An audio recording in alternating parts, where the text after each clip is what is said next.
Good morning, ladies and gentlemen. Welcome back to the Shadow and Sun Show, and welcome back to another Vampire Wednesday, where tonight, this morning actually, because it's nighttime here when I'm recording it, but it's 8 o'clock in the morning, my time when you'll be watching this, I will be going over the finale of Bram Stoker's Dracula, the real way, the way it really should end, not the way it ends in every other freaking movie, except possibly the Christopher Lee movie, which I'm going to try and squeeze in before the week is over. And then, of course, I will talk a little bit about the Tomb of Dracula. The Marvel Comics is as much as we have time for. I am not done with that book, and it's probably not going to be. Well, we'll get into that. Let's get into Bram Stoker, shall we? We left off with Mina Harker and Van Helsing in one carriage while the men are racing to cut Dracula off on horseback, as Dracula is sailing down the river toward Transylvania. During the ride, Van Helsing and Mina Harker are beset by the brides of Dracula, but fortunately the sun comes up and scares them away. Eventually, Van Helsing makes his way to Castle Dracula and finds the brides of Dracula and does away with them and despoils Dracula's coffin, so he knows he can't return to Castle Dracula by putting the holy host in the coffin, and now Dracula can't make his way there. And then they travel to meet Jonathan, and they spot the carriage and the horsemen out on the icy plains. The gypsies are carrying Dracula in his coffin, and John and Quincy and Arthur ride to meet the gypsies. Jonathan jumps onto the carriage while Mina and Van Helsing are getting ready to fire their weapons from a distance at the gypsies. Jonathan jumps up on the coffin. Quincy goes to help him. They tear open the coffin.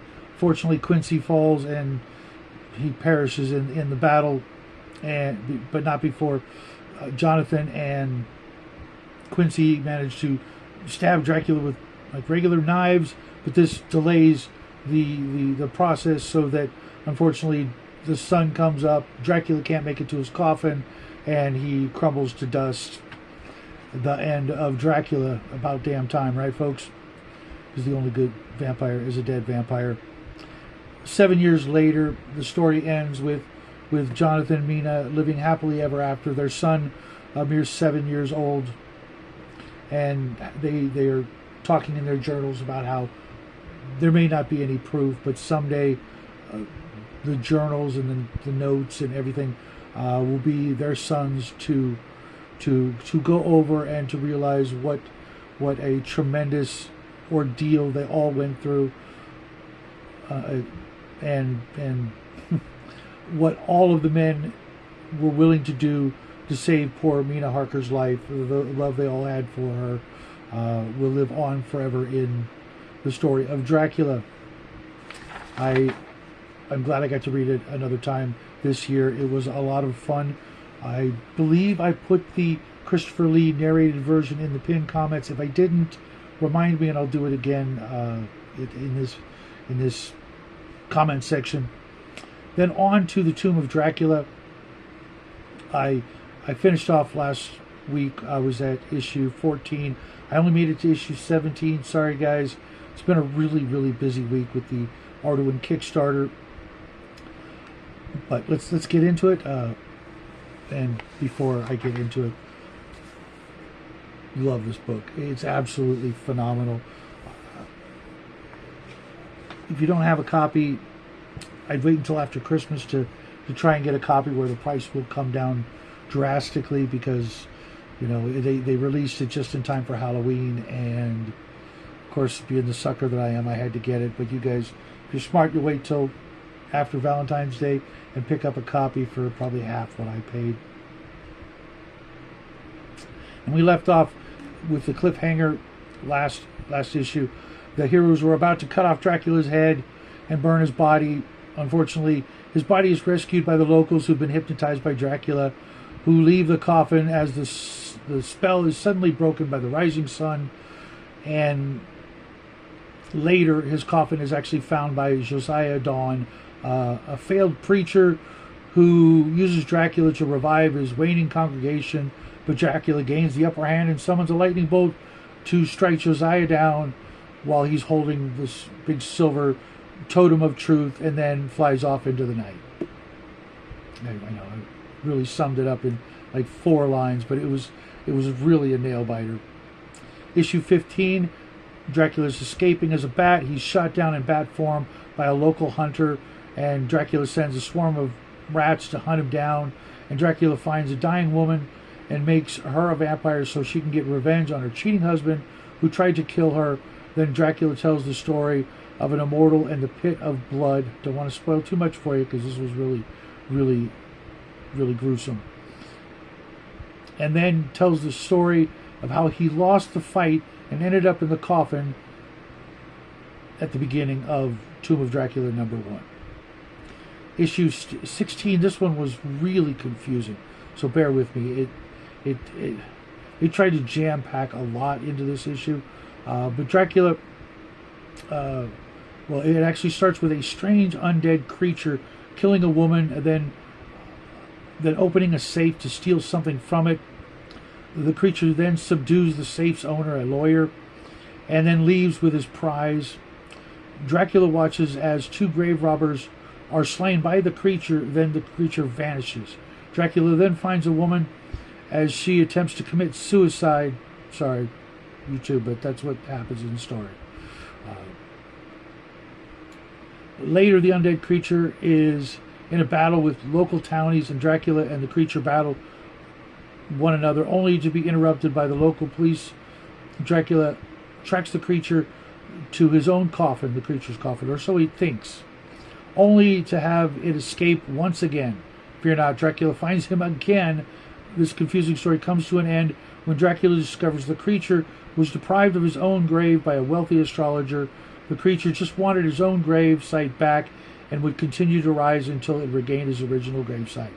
It was almost like a story out of Creepy magazine, where, you know, it's not, nothing's what you think it is.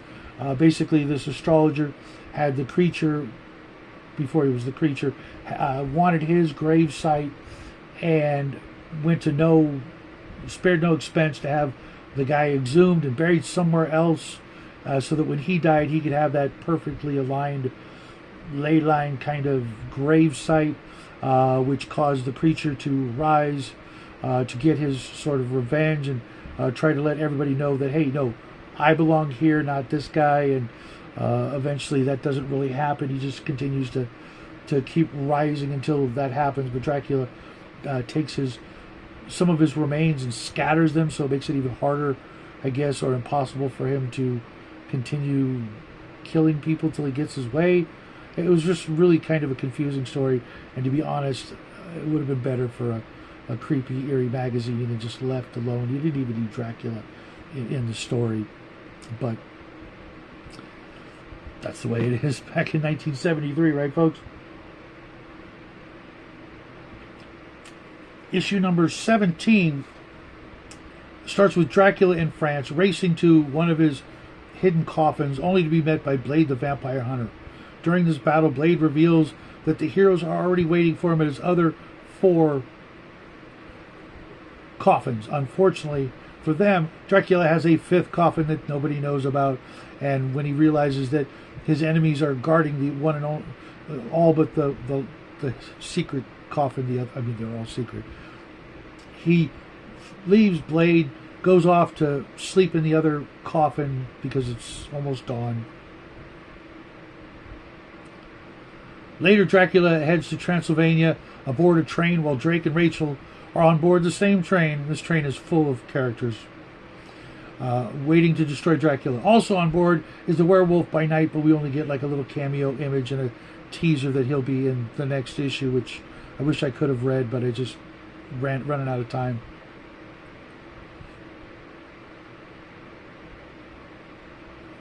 Dracula finds a victim, a woman and her son, and as he's about to attack, the woman screams, alerting Rachel and Drake to Dracula's presence, and more or less location on the train.